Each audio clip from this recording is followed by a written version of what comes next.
안녕하세요. 큰바이군입니다. 오늘은 찰리먼거의 두 번째 연설문, 네, 뭐 가난한 찰리의 영감에 나오는 두 번째 연설문입니다만, USC 수업 시간에 했었던 이야기예요. 이 USC의 대학원의 수업 시간에 한 시간을 들여서 했었던 연설인데 글 자체가 길지는 않습니다.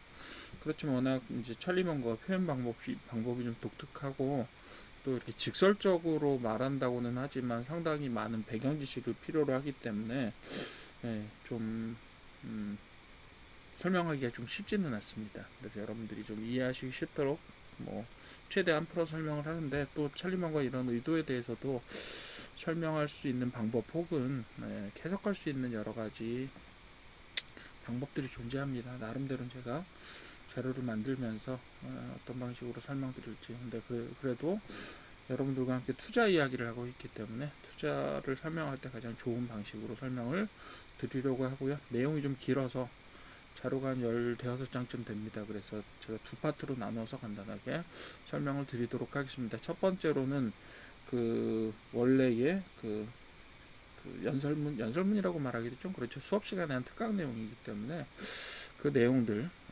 지금 캘리포니아 대학이라고 그러죠. USC라고 부르는 서던 캘리포니아 유니버시티에서 했던 시간이고, 그 내용들에 대한 기본적인 내용들을 첫 번째 파트에서 드리고요. 거기에서 어떤 투자에 관련된 인사이트들이 나올 수 있는지 그런 거를 또 요약해서 한 두 번째 시간에 말씀을 드리면 될 것 같아요. 이렇게 두 개 파트로 나눠서 설명을 드리도록 하고요. 각각 최대한 한 15분 정도가 넘어가지 않도록 조정으로 설명을 드릴 수 있으면 좋겠습니다. 여하튼 그렇게 하겠습니다. 두 파트로 나눠집니다. 찰리먼거의 생각법, 투자 이전에 알아야 될 것에 대한 이야기를 할 겁니다. 예를 들면 그런 거죠. 맛있는 거 먹기 위해서 당근을 먼저 먹어야 된다, 이런 얘기를 할머니의 방식이다라고 이야기를 하면서 설명을 먼저 합니다. 그러면서 투자 종목 선택을 하기 전에 먼저 알아야 될 사고방식에 대한 이야기를 할 겁니다. 그래서 직접적으로 투자를 어떻게 해라 이런 내용보다는 어떤 방식으로 사고를 해야 오류에 빠지는 것을 피할 수 있다라는 이야기를 하고 있습니다. 자, 첫 번째 이야기를 해봅시다. 자, 단편적인 전문 지식을 통해서 그것만을 가지고 투자에 대한 종목들을 선정한다든가 이렇게 하는 것이 얼마나 좀 위험한가, 혹은 그런 외골수의 생각이 어떻게 좀 잘못된 결론을 가져올 수 있는가, 이런 이야기를 맨 처음에 하고 있어요. 그래서 단편적이고 좁은 영역의 지식, 즉 자기의 경험, 뭐에 입각한 그런 지식이 얼마나 좀 잘못된 판단을 이뤄낼 수 있느냐, 이런 이야기들을 좀 하고 있습니다. 지난번에 제가 찰리먼거의 첫 번째 연설 혹은 졸업식 축사에서 이야기했던 것들 한번 말씀드렸을 때, 거기에 다른 사람들의 의견을 듣지 않고 검증하지 않고 스스로의 의견, 경험에만 의존한다는 것이 얼마나 위험한가에 대해서 이야기를 해드렸어요. 다시 한번 그 이야기들이 나오고 있죠. 그래서 단편적인 전문 지식보다는 융합된 세속적 지혜라는 말을 썼는데요. 세속적이란 말이 그냥 일반적인 지식이다, 이렇게 해석을 하셔도 될 것 같아요. 여러 가지 해석들 중에서 요 번역을 어떻게 할 거냐라고 했을 때 세속적이라고 번역을 했지만, 일단은 일반적인 지혜, 그런 사고 구조라고 생각을 해주시면 될 것 같습니다. 그래서 단편적으로 좁은 한 가지 지식의 영역보다는 여러 가지 학문의 원리를 결합해서 다차원적으로 생각하는 방법에 대한 이야기를 하고 있는 겁니다. 그런 방향에서 투자를 해야 좀 안정적인 투자가 가능하다, 이렇게 이야기를 하고 있는 거예요. 그렇죠? 그 이야기 말 자체가 어떻게 워런 버핏적이기보다는 찰리먼거스러움이 보인다라고 볼 수가 있을 것 같습니다. 늘 왜라는 것에 집착을 했었던 사람이기도 하고, 그 원인을 알고 끝까지 어떤 내용들에 대해서 호기심을 가지고 접근을 했던 분이기 때문에 이런 형태의 사고방식이 가능할 거다라고 생각이 듭니다. 자, 어떤 식으로 사고를 해야 되는지 한번 봅시다. 찰리먼거는 격자형 사고망이라고 이야기를 했어요. 매트릭스, 일종의 매트릭스라고 하는 것이라고 설명을 드릴 수가 있는데, 몇 가지 학문들 이야기를 하고 있어요. 뭐 여기에 되게 다양한 이야기들이 나오기 때문에 정리하기가 좀 쉽지는 않았습니다만, 어쨌든 네 가지 축에 대한 이야기를 하고 있어요. 그러면서도 한 8, 90가지 정도의 사고 모델을 가지고 있어야 우리가 인생에서 부딪히는 상당 부분의 뭐 어떤 내용들을 구조화해서 생각할 수 있다, 뭐 이런 이야기를 하고 있습니다만, 그 근간을 이루는 것은 결국은 한 네 가지 정도를 이야기하고 있습니다. 첫 번째로는 수학적인 사고 방식을 좀 가져야 된다. 즉, 이것이 얼마만한 확률을 가지고 있으며, 그리고 복리 구조라기보다는 사실은 순열 구조를 이야기를 하는데, 예, 수열 구조를 이야기하기는 하지만 결국은 말하려고 하는 것은 복리의 힘이었다고 생각이 들어요.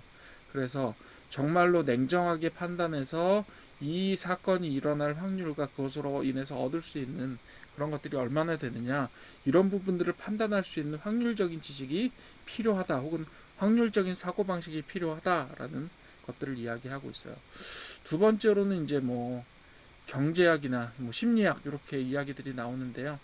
뭐 두 가지 다 마찬가지로 같은 중요성들을 가진다고 봅니다. 그래서 심리학 부분에서 인간의 오판 구조라고, 인간이 어떤 방식으로 잘못된 판단을 하는가에 대한 이야기를 하고 있어요. 그래서 그 찰리 먼거 같은 경우는 사람들이 어떤 방식으로 해서 더 판단을 잘 내렸느냐보다는 어떤 방식으로 오판을 내리느냐에 대한 그런 생각들을 많이 했던 것 같아요. 최종적으로 맨 마지막으로 나오는 그 기고문이었나? 예, 그쪽에 보시게 되면 인간의 오판 구조가 어떻게 되느냐를 심리적으로 연구한, 혹은 심리적으로 좀 깊이 숙고해 본 그런 이야기들이 나올 겁니다. 그래서 이 강의 혹은 이 전체적인 제가 올려드리는 이 내용들의 맨 마지막 시간에 오판 이야기가 나올 텐데, 그 전에도 그 결정적인 어떤 글 하나가 나오기 전에 인간의 오판이 어떤 식으로 이루어지느냐에 대해서 반복적으로 이야기하고 있어서요. 제가 이 과정을 진행하는 동안에 아마 그 이야기들이 계속해서 나올 겁니다. 그리고 세 번째로는 경제학 이야기를 하고 있는데요. 그래서 시장하고 인센티브 뭐 이런 이야기들 구조를 알아야 된다, 이렇게 이야기를 하고 있고요. 네 번째로 물리학 이야기도 합니다. 그래서 임계질량은 뭐예요? 임계질량이 저기 나오는, 제일 자주 인용되는 건 뭐냐면 원자폭탄 같은 게 터질 때입니다. 원자폭탄은 임계질량을 넘어야 폭발이 일어납니다. 그래서 체인 리액션이라고 해서 연쇄 상호작용이라고 부르죠. 그래서 연쇄 상호작용이 일어나려면 우라늄이나 플루토늄 일정 크기 이상이 모여야 돼요. 결국 임계질량이라고 부르는데, 어느 정도 양적인 부분들이 질적인 변화를 어떻게 가져오느냐, 뭐 이런 얘기이기도 합니다.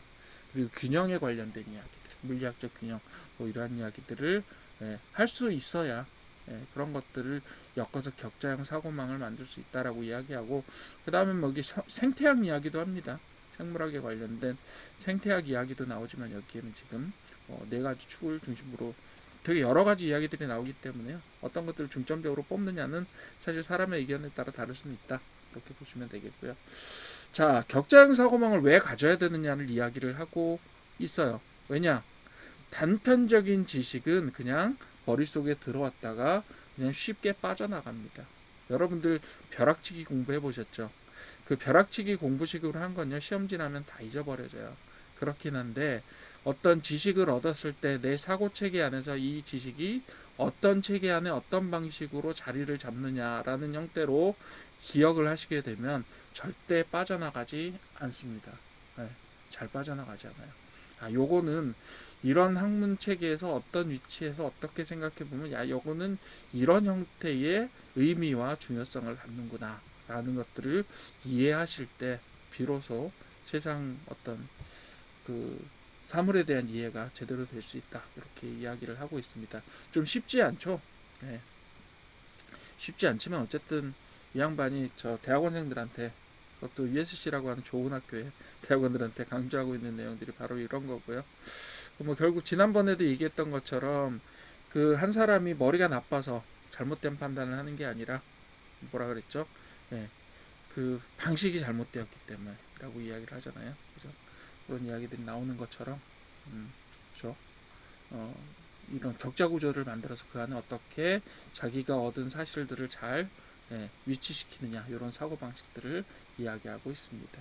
그래서 서로 그 핵심 학문들의 주요 모델들을 서로 교차시켜서 격자망으로 만들어야 세상을 판단하는 올바른 판단력이 생긴다. 이런 이야기를 하고 있습니다. 자, 그러면서 우리의 뇌가 왜곡된 지름길을 택한다라는 이야기를 합니다. 왜냐하면 우리 뇌의 구조 자체가, 뉴런의 구조 자체가 되게 쉬운 판단을 하고 안전한 판단을 할 수 있도록 만들어진 게 뇌인데, 그런 방식 자체가 어떤 세상의 것들을 판단하는, 한마디로 세속적인 격자망을 만드는 데 있어서 유리한 구조는 아니라고 하는 거죠. 그러니까 자연적으로 쉽게 눈에 보이는 대로 판단하면 그것이 옳은 판단이 아닐 경우가 많다, 이렇게 이야기를 하는 거예요. 그죠? 이성적이게 객관적으로 판단할 수 있는 통로가 분명히 존재하지만 그것은 뇌에다가, 우리 사람의 뇌에다가 되게 많은 에너지를 요구해요. 그렇기 때문에 사람들은 되게 쉽게 보고 쉽게 판단할 수 있는 지름길을 따라가지만 결국 잘못된 결론에 이르는 지름길을 따라가게 된다라고 이야기를 합니다. 인간의 뇌는 에너지 소모를 줄이기 위해서 빠르고 직관적인 지름길을 사용하도록 한다라고 이야기하잖아요. 그죠? 에너지 소비를 줄인다는 게 되게 중요한 이야기인데 현대 생물학에서 이 이야기를 많이 하고 있죠.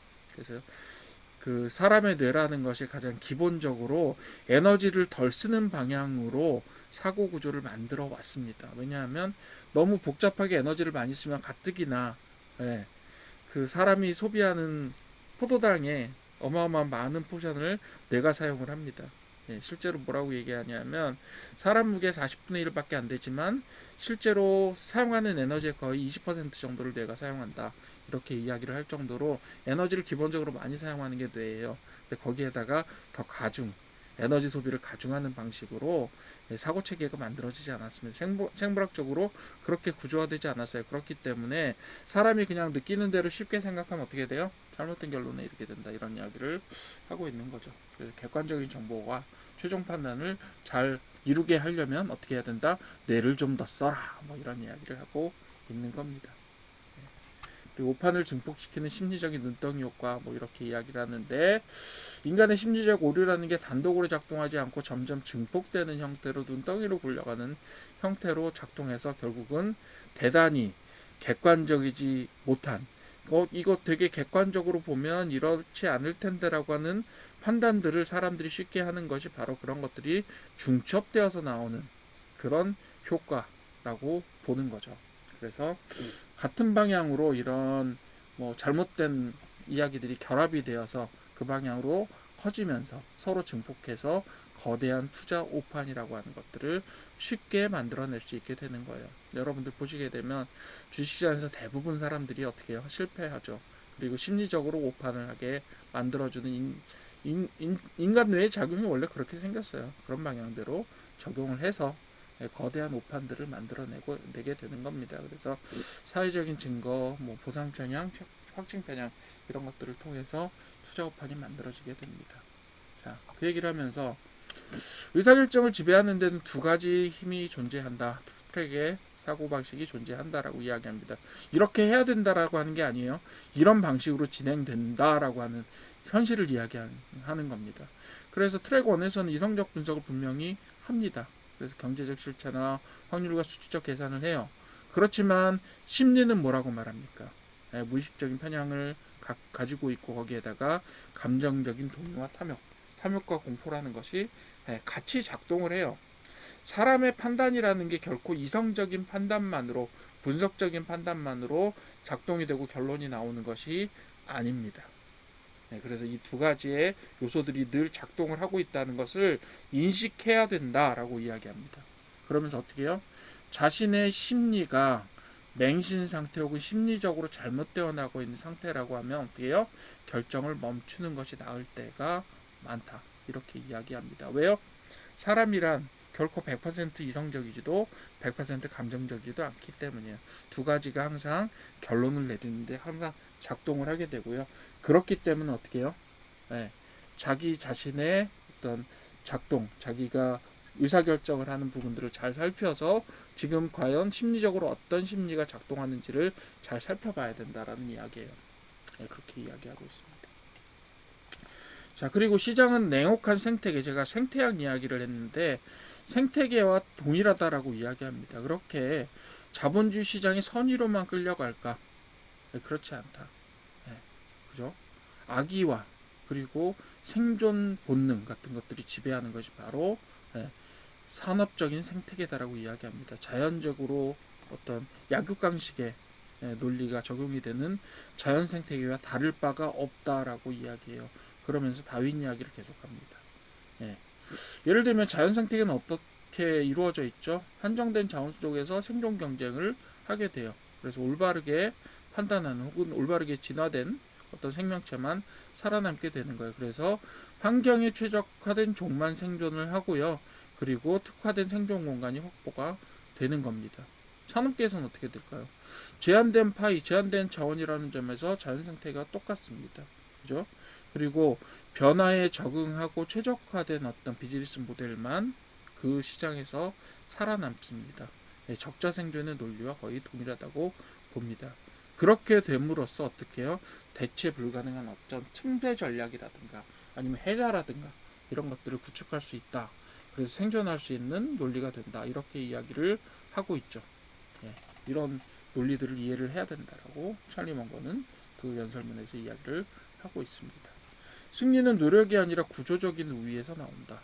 이것도 해석에 따라서는 여러 가지 해석 방향들이 나올 수 있겠지만 어쨌든 전체적으로 보면 이런 구조를 갖는 것과 유사하다라고 보셔도 될 것 같아요. 압도적인 성공을 이루는 기업이 과연 열심히 하는 게면 기업은 누구나 다 열심히 하죠. 그런데 어떻게 구조적으로 그 구조를 만들어가는 기업만이 승리한다 그렇게 이야기를 하면서 규모의 경제, 브랜드 파워, 유통망장, 정보비 이런 얘기를 하는데 이런 단어들이 직접적으로 나오지는 않아요. 그렇긴 하지만 어쨌든 간에 구조적 해자를 어떻게 만드느냐 이런 부분들이 중요하다라는 이야기들이 은연중에 그 표현들 속에 다 녹아 있는 거죠. 그렇게 보시면 돼요. 자, 중간 점검 한번 해봅시다. 자, 우리가 옳은 투자 판단이나 옳은 종목 선택을 하려면 어떻게 해야 된다고요? 첫 번째로 모델 기반의 사고, 모델 기반 사고라는 얘기가 나와요. 그 격자형 사고망을 가져야만 하고 그리고 인간의 오판 심리 구조가 어떻게 되는지를 이해를 해보라 라고 이야기하고요. 그리고 세상의 생태적인 구조가 어떻게 되었는지도 좀 이해를 하고 투자에 나서야 된다. 투자 의사결정을 해야 된다. 이렇게 이야기를 하고 있습니다. 이렇게 보셔야 돼요. 그리고 나서 다음 시간에는 뭘 볼 거냐면 정교한 사고법을 실제로 어떻게 적용할 것인가 실전 인사이트 4가지를 같이 한번 살펴보도록 하겠습니다. 자, 오늘 내용은 여기까지 하고요. 이어서 제가 뭘 할 거냐 실제 투자에 이것들을 적용했을 때 어떤 인사이트들이 나오느냐 물론 어떤 인사이트를 찾아내시느냐는 여러분들이 원문을 읽으셨을 때 저하고 다른 결론이 나올 수도 있어요. 저는 제가 읽은 내용에서 한번 찾아본 인사이트니까 그 내용들 한번 도움이 되실지 생각해서 제가 정리를 다시 해보도록 하겠습니다. 첫 번째 찰리 먼거의 첫 번째 그 USC 강연 내용은 이 정도로 정리를 해보고 투자 인사이트에 관한 내용들은 다음 시간에 제가 또 내일 정도면 한번 올라오게 될 것 같습니다. 그렇게 정리를 해드리도록 할게요.